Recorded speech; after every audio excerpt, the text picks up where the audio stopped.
Well, welcome to the Purpose People podcast, Kendia. It's great to have you. I know you've got a really interesting story, which is similar to the journey that I went on.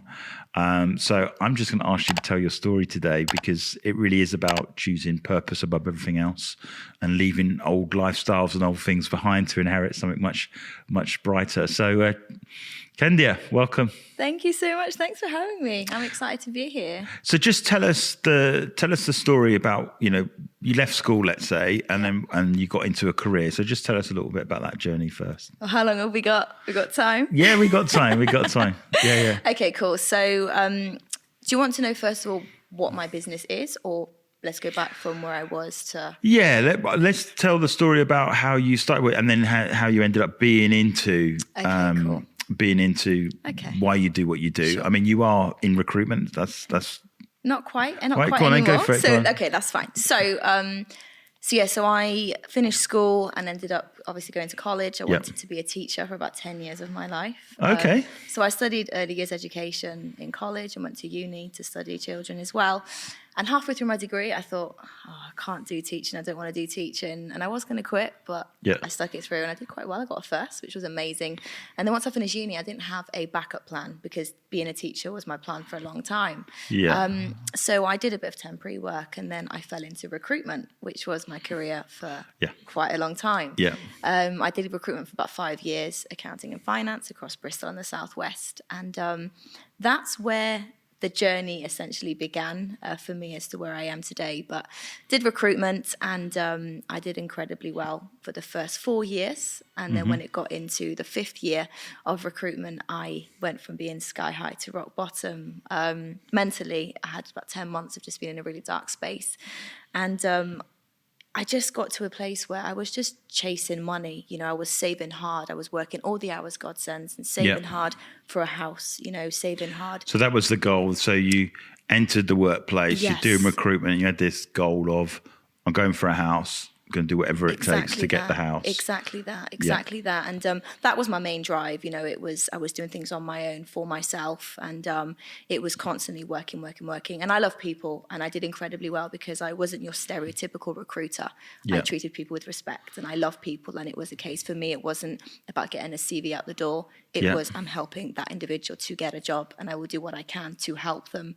And that also included interview prepping them, coaching them for their interviews, helping them to actually succeed in getting that role. And anything else, the commission and anything that came through, that was just a bonus, right? So already in that journey, you're probably approaching recruitment a little bit differently, in the fact that some people do recruitment because they're trying to get the commission, that also effectively chasing the cash 100%. for their own individual cause.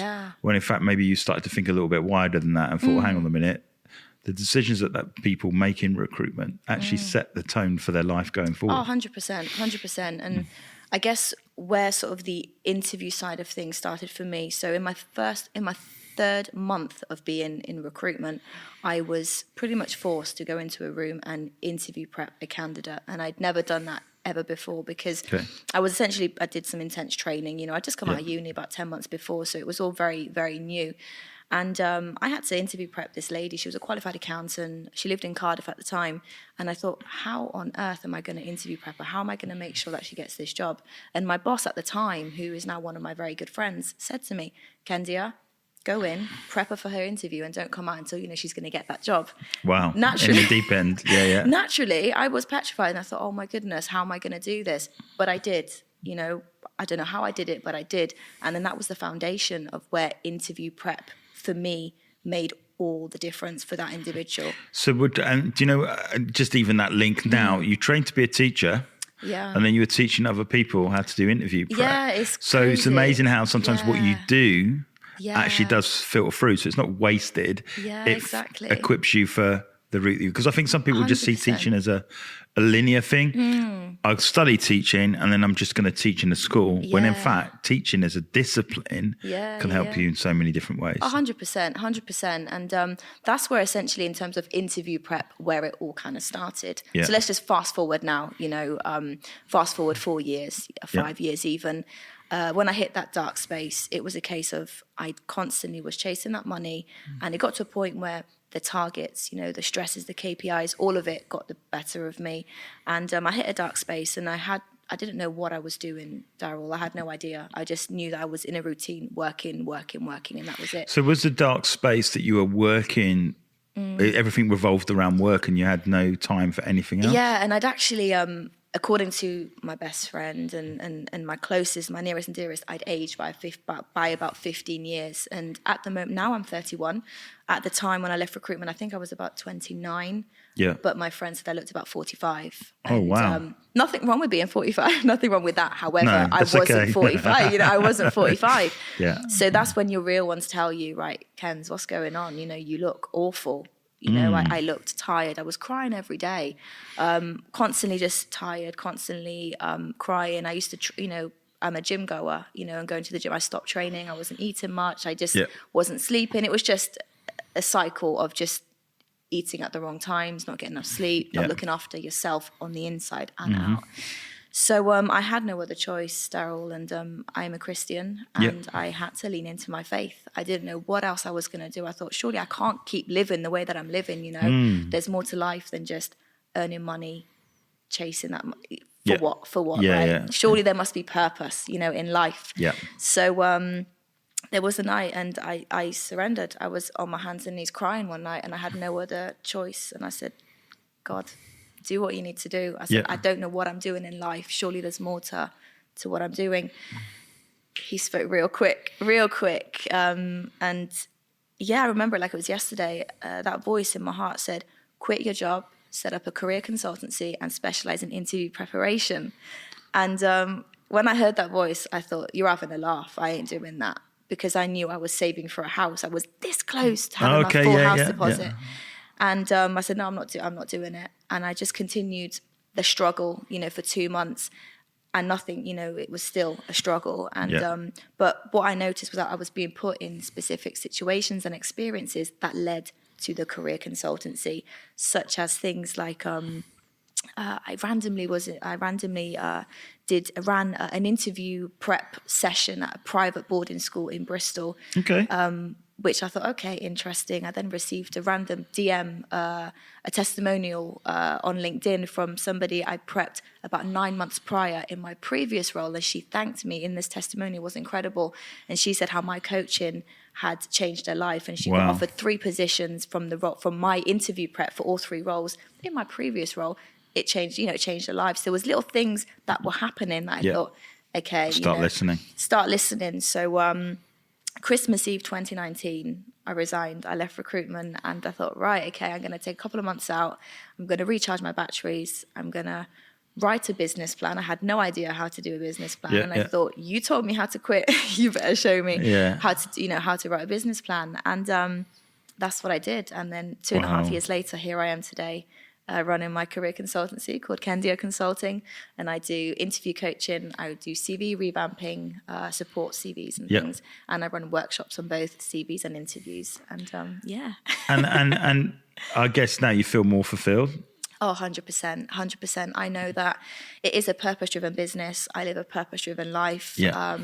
The fact that I get to impact people's lives, I know that my purpose is to help people to develop their careers and their journeys before I can then get that beautiful home that I was saving for a long time. Yeah. So that house deposit, I ended up using that to fund myself and the business, which was the riskiest, but the best thing I've ever done, because now... It's an interesting one, because I think... You'll find that, certainly when I was having to come to a decision with me, it was the same sort of journey, is that the pressure or the outside pressure was success was having a house, having those things in place. And there's nothing wrong in that. But you can have the house, the car, the this, that and the other, and still be completely unhappy if you haven't got it in the right order. And I think sometimes we chase stuff at the expense of our happiness or our fulfillment and our contentment, and almost suck it. All right, I'll do this for the next 10 years and then I'll do what I want to do. But then you've just lived 10 years unhappy, and it's a brave thing to do, because what you did is you said, I'm putting impact above income. Yes. I'm putting cause above cash, so it's a brave thing to do. But as a result of it, it's like playing the long game, that now you're in a much better position, much more fulfilled than where you were. And I think for me, you can it's like nothing you've done is wasted, but now you're using it for the right thing. And Absolutely. And I thought this the other day, and you touched on that a minute ago when you said, oh, funny how you wanted to be a teacher. You know, you studied to work with children or young people, and now you're teaching, in a different way. And that's exactly that. There's been numerous occasions where I've been maybe in a school or about to run a workshop, or in a college, or coaching somebody, and it's still teaching. And I thought, do you know what?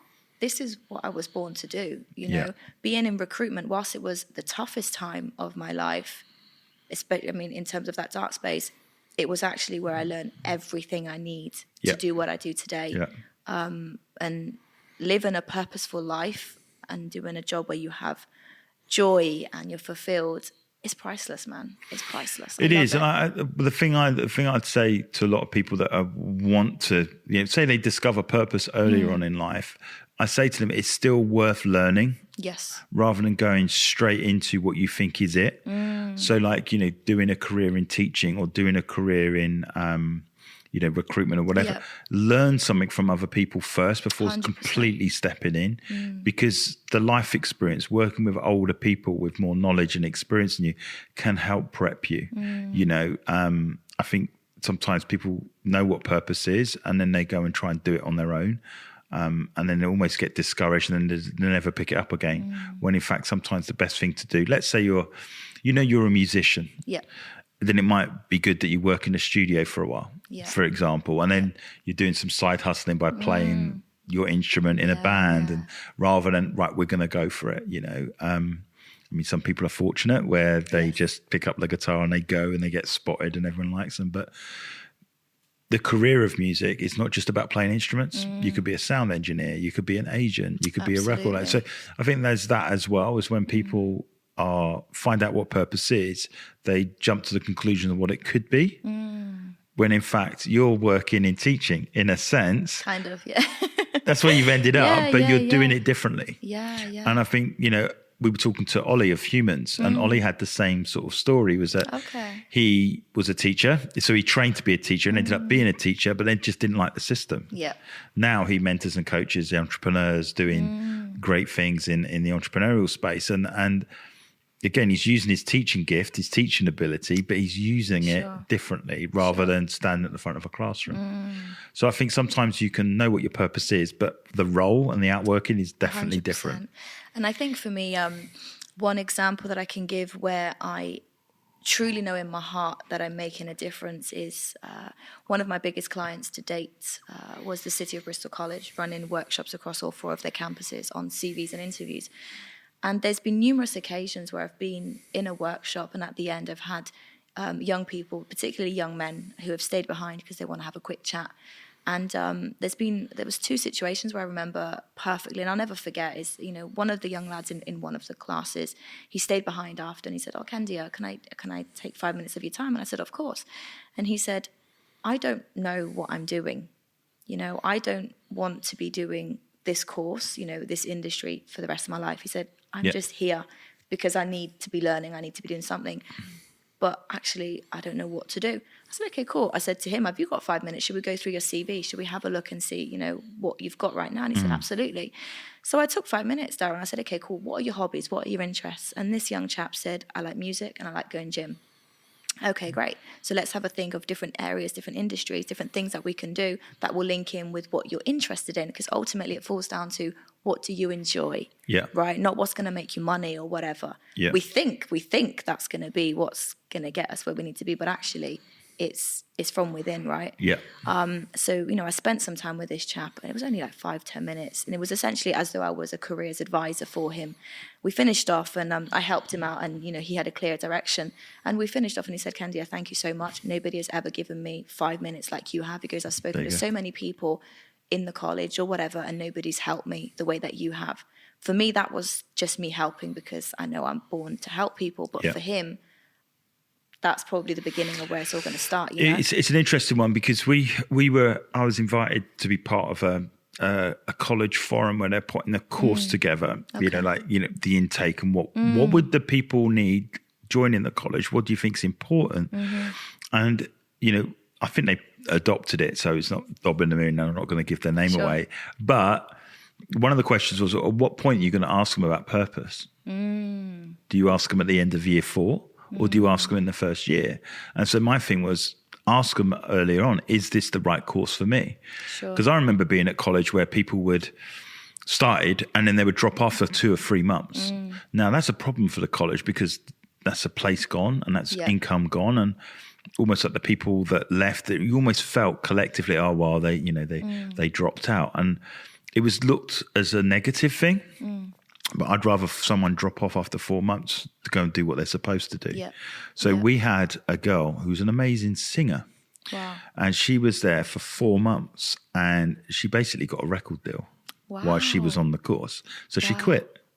Now, a lot of people are going, oh, that's really risky and da-da-da. But it was, for me, I was like, I can understand why she's done it because this doesn't often come around and she'd always regret turning it down. So just go with it. And she was born to sing because in between studying graphic design and communication, she was always singing. And did she make it? I don't know. Okay. I know she was in and around that Portishead music scene, the band Portishead. And I think it was the lead singer was in the creative industry before she made it. So she was in that world, and I think, I don't know whether she was a backing singer or whatever else, but the reality is she knew she was born to be in the music industry and decided to double down on it, rather than say, you know what, I'm going to do this university course or college course or whatever. And I think purpose in education, I think, just puts it on steroids. So if you can ask that question early on and this is absolutely what I want to do, then they're going to come out and they're going to be absolutely flying because you've given them the tools now to step fully into purpose, and you've got someone for a longevity of career. 100%. And I think as well, when you are living and working in purpose, people can see that. When you are just trying to make money and you're working in a job where you're just trying to do what you need to do, people can see, when you love what you do and when you were born to do what you do. And I get told that a lot. And, people say, Kendia, I can really see like how much you love your job, or you're so enthusiastic, or, I wake up and I love serving people, I love doing what I do. And knowing that somebody has an interview, for example, and they've called me and they've invested their money into my services because they want to be coached by me, knowing that I'm going to prep you and I'm going to make sure you get offered that position. I'm going to make sure that I do everything I can. I will do the best that I can. And when that person goes for the interview and they call me and say, Kendia, like, they asked me pretty much everything that we prepped, and then I get another call to say, oh, I got offered the job. Come on. It's happy amazing. Day. Like, we're just like, and how do you leave it with them? Say they get a job, let's say they fall into their career. And I know your agency 2019 or whatever, but do you stay in contact with those people to see how they're getting on? Absolutely. Or is it the end of the story? No, I love making friends. I mean, I make friends everywhere I go. So for me, and I'm not very corporate either. Whilst I came from a corporate background, I just good old me, friendly, So I actually make friends everywhere I go. So, I mean, there's somebody that I worked with about a year and a half ago. We did his CV and some interview coaching, and we still check in now, a year and a half, 2 years later. So for me, it's long term. And I'm not also a one-stop shop. If you might want to get your CV done, then you might want interview prep, then you might, I don't know, have somebody else that wants some work, or, there might be workshops that come off the back of it, or whatever that might look like. So essentially, I want to be part of your, I want to be part of your career. I want to be a part of your journey. I want to be your friend, it's just. Which is what I like. So the football model where you've got an agent. Yeah. And I don't know whether it's consciously or unconsciously, but I've always seen the link between the journey of a person in football has an agent to find the right club to maximize their potential in their career. When it comes to job market, we don't have an agent. Okay. And I think there's a big gap there where a recruitment company or trainer or whatever takes them on as if they're their agent. So imagine you're a graphic designer and you're really good at what you do, and then you want to go to a London agency, but finding someone that says, right, we'll find the best agency to get of your talents. And then, they've got the negotiation, they've got the contracts.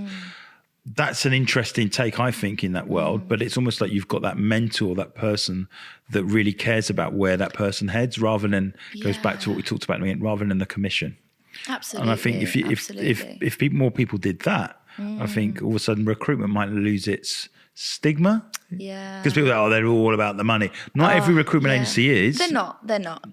You know, because we even creation, we've got a couple of recruitment agencies on board with us, and they're very purpose driven. They're very about the people. I love that. And it's refreshing to hear. Yes. And when we first sort of when they first approach us, like, oh, a recruitment agency, there's that. Oh, it's a recruitment. How are they going to be? There's a good fit. But we met them and we got on well with them. And our most recent one, same thing. It was just alignment. And I think we want to work with recruiters with that people first, purpose driven thing. Is this right for them, rather than quick get them in and then we worry about the next one later. Absolutely. And you'd asked earlier as well if what I do is recruitment, and you can take a girl out of recruitment, but you can't take recruitment out of the girl, okay? Because I genuinely loved recruitment. I was good at it. And one thing that I do now is when I work with clients, whether I've done their CV or I'm prepping them for their interview, if I identify that somebody is a great person and they've got a great skill set, and I know somebody in my network that is worth introducing them to, I will without a doubt make an intro. Yeah. And I did that quite some time ago. I had a dad that bought my services for his son, and his son actually graduated in politics. Okay. And I've got a good friend that works in politics. There's a demand for decent politicians. Exactly. And I thought, right, okay, I'm going to make an introduction here. So when I finished working, with him on his profile, I introed, I said, intro my friend to him. Yeah. And about 6 months later, he was then working in her team. Wow. And that was off the back of my introduction. And it was a case of, why not help people where you can? And it wasn't at a cost either. It was genuinely, he's a great guy, great skill set. Yep. You're amazing. I know how you work. You guys introduce yourself. But that's the thing, it's knowing that when you do that, you don't know where that's going to lead to in 5 years' time. Absolutely. We were talking the other day, we won a client and we've been talking for 3 years, and it's just never the right time, obviously COVID and stuff like that. And I think people give up. It's not a case of being pushy, it's just keep the conversations going, because you don't know where they go. And I think, they talk about it in business that it's easier to grow a company by working with your existing clients and adding depth to them than winning a new one. If you're not having constant conversations with your existing clients to find out where they want to go, you miss out on, they love doing what you were doing before, but now they're in a new phase. So what can change? What do they need? Like with creation, it could be websites, and then they could be doing video testimonials and that to create depth to their offering. If you don't ask the question, you're not going to know. So absolutely. I think, keeping conversations running is really important in terms of people looking to do a career. They get placed, and then what happens afterwards. So give us like 3 tips for interviews, because I know there's people out there. Pressure. So you're going for a job. You're going for a job, and I want to get prepped for it. Not giving away all your secrets, but give us top three things that you would recommend someone does to prep themselves. Did it come ready to talk about this? Yeah. Okay, cool. So 3 tips for somebody that is going for a job. Someone's going for a job, yeah. Okay, the first tip is actually prepare for the interview. So that is, do your research, What did the company do? Who is the hiring manager? Look them up on LinkedIn. Know, why do you want to work for that specific company? The amount of people that I've worked with and I've prepped that they haven't done research, or they don't really know what they want to do or why they're even applying for the job. That's the most important thing. You need to know why you're applying for that company. So I'd say first tip is actually do your research. Second tip I say is actually do a mock interview. So when I do my coaching, I am doing a mock interview with people. I'm prepping them. We go into interview mode, and I'm there typing, and it's a proper interview because that's my way of prepping you. Because you can make all the mistakes you want in that room or that coffee shop or wherever we're at. Just don't make the same mistakes when you're in the interview with the interviewer, right? Yeah. And I know it's easier to do prep with a professional who has been there, done that, like myself, rather than doing prep with your mum, your dad, your uncle, your friend, whoever that might be. But still, if you are doing it with somebody, it gives you an opportunity to actually think out loud as to, different examples and different responses and things like that. So actually being able to prepare. Because one thing I get when I'm working with clients and we're doing the mock interviews, and I had this the other day with a young lady I was prepping, is you think you know what you're going to answer. You think when was a time where I showed good customer service or my skills are transferable or whatever. But unless you're actually saying it out loud, you don't actually know exactly what you're trying to say, right? So when I'm prepping people is I'm coaching you, I'm guiding you, I'm showing you how to get that clear, concise response that is going to highlight how great you are and the things that you've done, but being able to get out in a simple, short and sweet kind of way, right? So actually doing, a mock interview is a tip. And another tip that I always tell people is actually glass of water, right? Yeah. When you go into your interview, and I've had this many times where I haven't been offered a drink. Okay, so I say to my client, if you're going to go into an interview, take a drink with you, but you might be offered one anyway. Whether you're thirsty or not, accept the drink, because you might get asked a question or two or three that you don't actually know, or you might freeze, or your mind might go blank. Yeah. If you have a drink with you and you get asked a question, and then you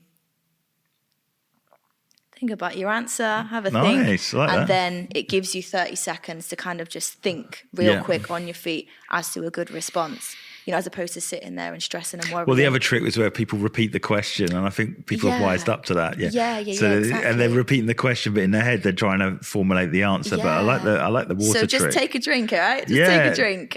So those are just three things I would say. But I could talk for days on this, but just off the top of my head. Well, I think so. My eldest daughter absolutely loves watching The Apprentice, and her favourite bit in The Apprentice is the interviews. Okay.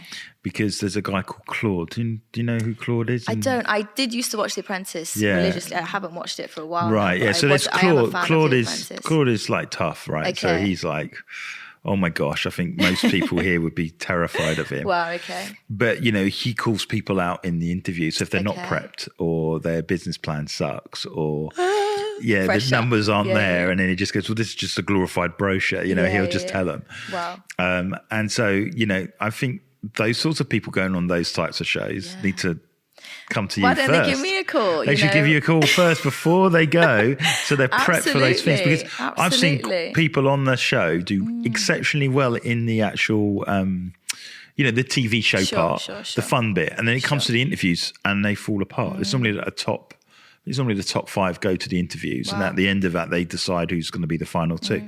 But you'll see people that are really good in the task fall apart in the interview. So I think interviews are really, really important. Really important. In terms of getting right and doing. But for me, I would say, and you can correct me because you're the expert, but being authentic is absolutely the core thing, because then you don't have to act.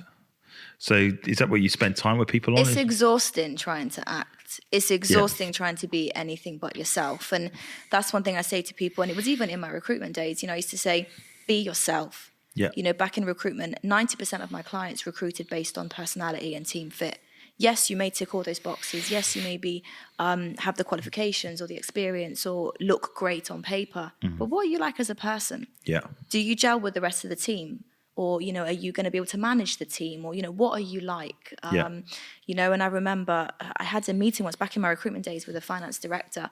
And he'd said to me, Kendia, when I get CVs that come through, if their hobbies and interests are not on the CV, he goes, I won't even look at it. Wow. Exactly. And I even scratched my head at the time. And I said, oh, why is that? And this was over like 5 years ago. And he said to me, we spend so much time in work. We work hard. But I want to know that I'm working with like-minded people, people that have a life outside of work, people that enjoy doing what they do, just people, what are they like outside, right? And it's just so important, so be yourself. And that's why when I'm working with my clients and in my consultancy, the way that you'll see me act in person, the way that you'll see me post on LinkedIn, the way that you'll hear me on the radio, or the way that you hear me now, I'm exactly the same. Yeah. And it's so important. And there's nothing more freeing than just being you.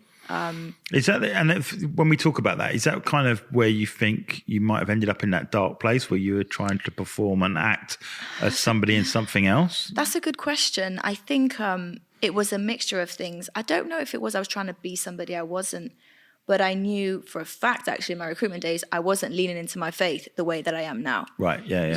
I am a born-again Christian now. I grew up, in a Christian household and stuff, but I am now a born-again Christian, and that actually came from my dark space in recruitment.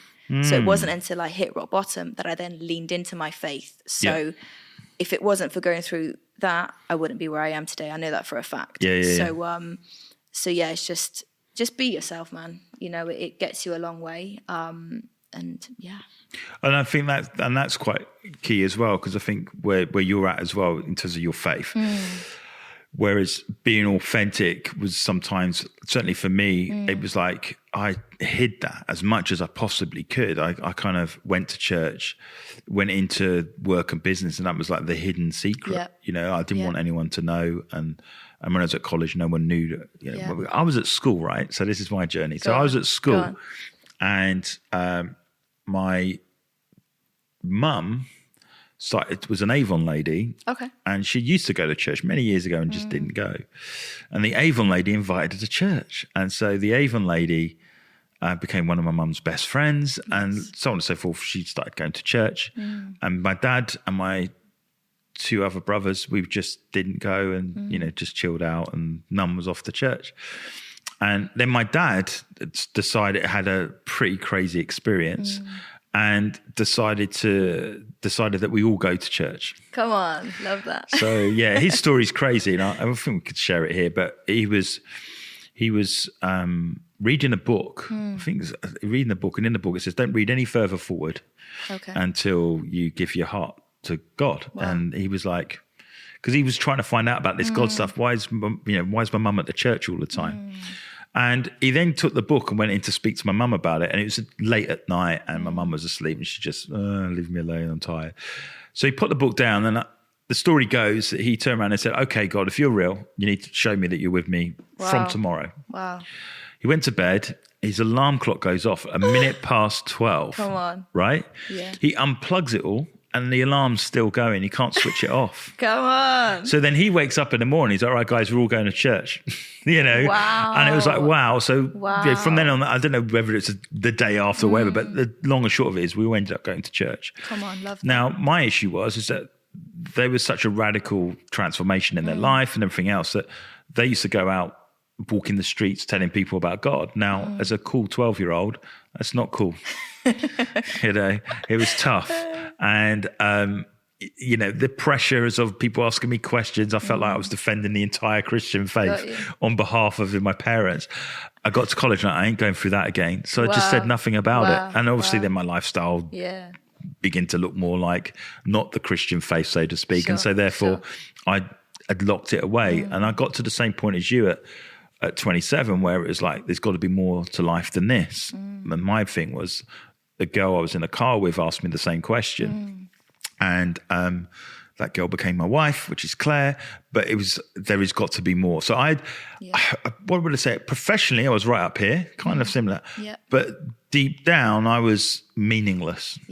So the methods have got me money, made me successful, whatever, but my message wasn't right. And I was like, how do I do this thing that I'm really good at, that I find it easy to do, but do it for the right reasons? And that's the journey that I went on. And, you know, I'd made the link on a mission trip that I could use my creative skills for good. And that began the emergence of what we call creation, the business we got today. But it's a journey I went on, but now I could be authentic. I wasn't hiding something. It wasn't like, now I just talk about I'm a Christian. I can talk about this. Some people will pop pause. Some people might delete this and say, I'm not listening to that. You know? But it is what it is, because it's part of me. So there are other episodes that we don't talk about God. So it doesn't matter where you come from. I think for me, that is part of my life. It's part of my wife's life. It's part of our children's life. And church plays a big part of it. Come on.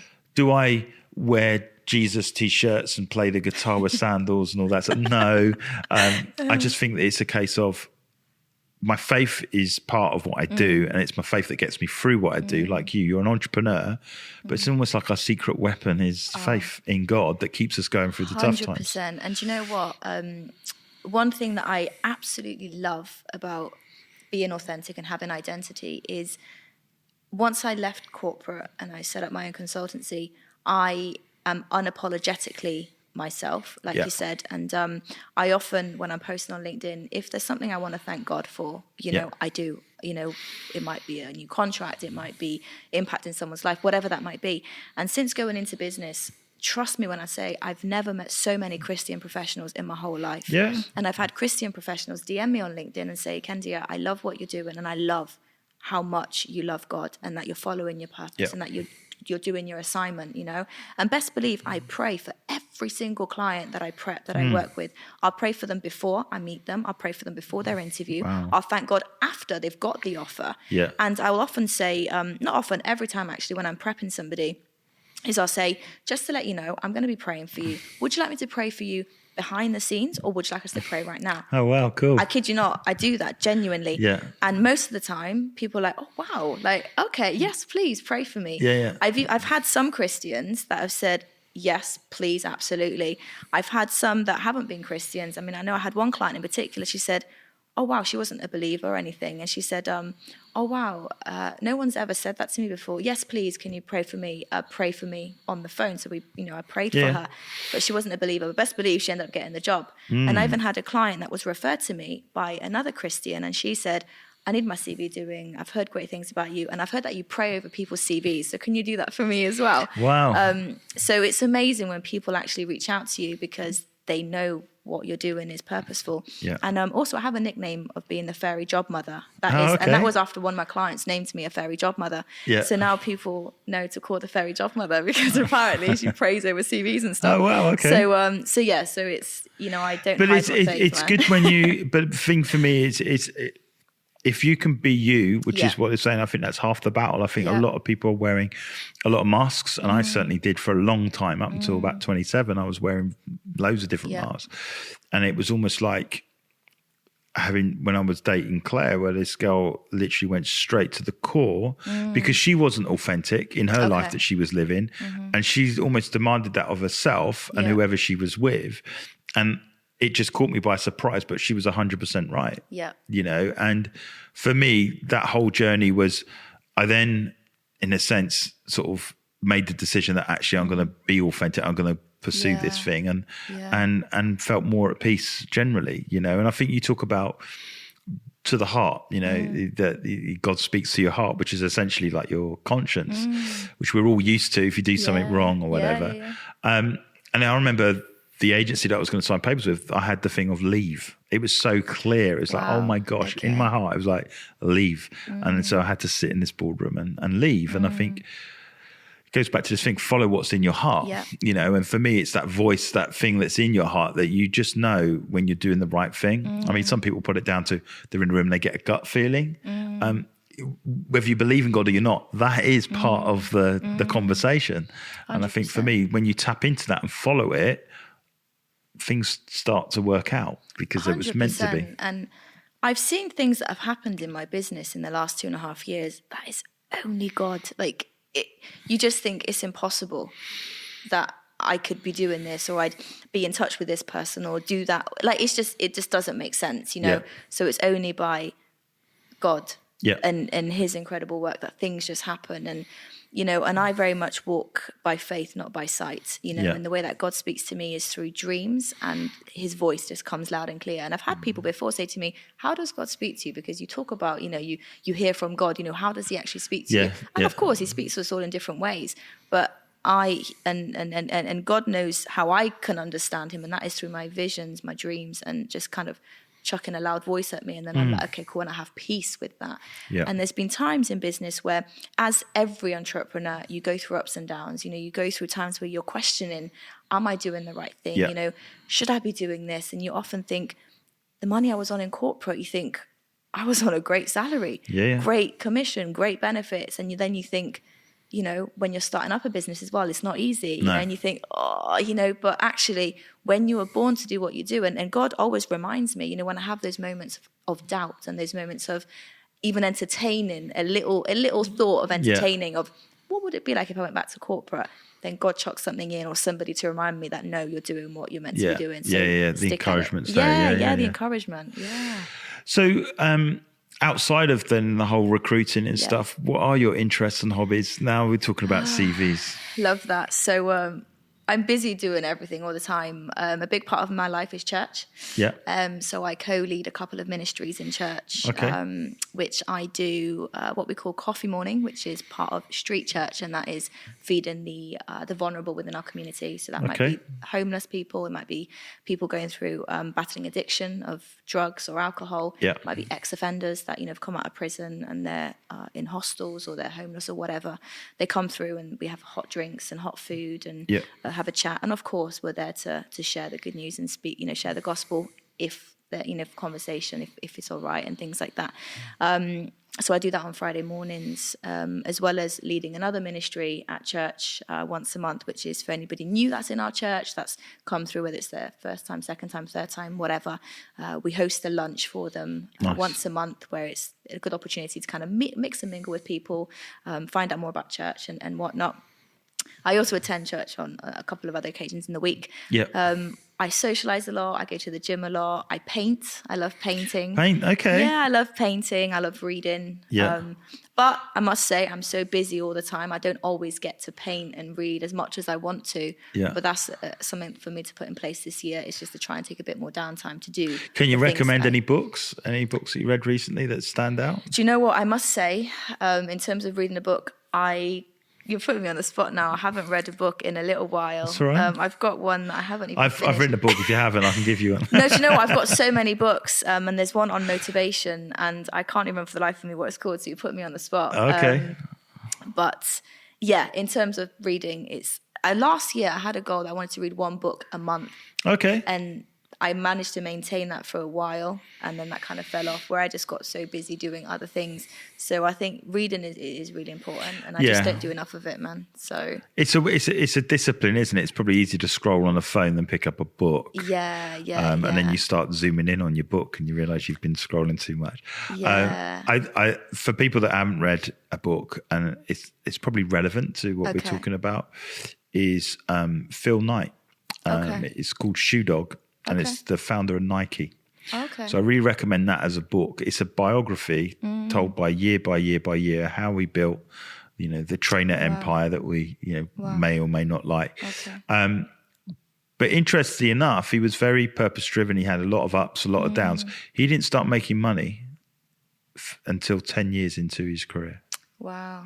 So what kept him was he knew what he was doing was the right thing to do, even though he wasn't. So 10 years, Nike didn't make a profit. Wow, okay. So it's quite amazing. And have you heard of the trainer brand Tiger Asics? No, I haven't. So Asics is quite a running trainer. Well, that is the trainer that he was buying and he was selling first, and then eventually through being, the best way to describe it, being someone tried to do him over with the finances and stuff, and the deal that he had pivoted him into starting Nike. Wow. And he wanted to call Nike Fourth Dimension. Really? And every time they had all these, every time they had these brainstorms of what do we call the company, he was like Fourth Dimension. And everyone's like, that's a terrible name. Okay, wow. But the story was that somebody in his team had a dream the word Nike come up. And Nike means victory in Greek. And I should know that. You should know that, shouldn't you? Yeah, as I was saying, I was like, well, I should know that. Okay. So it's like victory, just do it. And the interesting story with that is that he had a dream or something many years before around the same word. And long story short, they were that you need to give us the name because we've got to make the shoes now. And eventually he just went, okay, we'll just use Nike. It was literally like, I'm fed up with this, we'll just go with it. Not Fifth or Fourth Dimension, I think he was calling it. Yeah. And now it's, just do it. That whole thing is just stuck there. But the point is it took him 10 years before he saw the company begin as he wanted it. So he started off reselling shoes and eventually turned into his own company and so on and so forth. And, there's some amazing lessons. That, well, that's encouraging. Yeah, it's encouraging. As an entrepreneur, that's why it's such a good book. So if you've not read it, it's a really good book to read because it's like he literally tells a story year by year. So and it's a really good unfolding of what happens. So. Kendia, it's been absolutely brilliant. We absolutely love the time together. Thank you for having me. And we'll surely get you back again. Yeah. Where could people get in touch with you if they want to get in touch with you? They're looking for a job or need some help. The best place is on my LinkedIn. My name is Kendia Christodoulou. It's very long, very Greek, so hopefully you can add it in when we post this podcast. Yeah, we will. Or kendiaconsulting.co.uk is my website. Okay.